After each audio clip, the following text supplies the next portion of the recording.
žinutė tau. Oba, turim velniuką.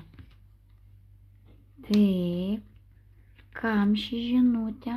Ši žinutė skirta vyrui, su kuriuo yra velnias, tai galbūt alkoholis, narkotikai ir visa kas gundo, pagundos, konfliktai. Tačiau pažiūrėkim dar, ką norėtų pasakyti. Nuraminkit savo vidinį demoną, ieškokite savęs, ieškokite, kaip save stabilizuoti, kaip būti tvirtesniam, sukurkite pamatą tvirtą.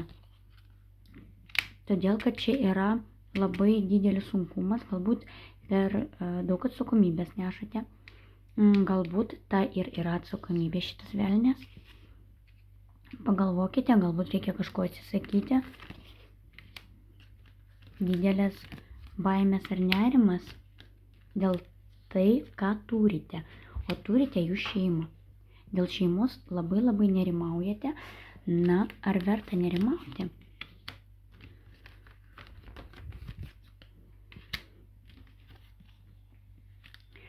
Kol kas neverta nerimauti, nes kol kas, ką pasėjat, tą ir pjaunat.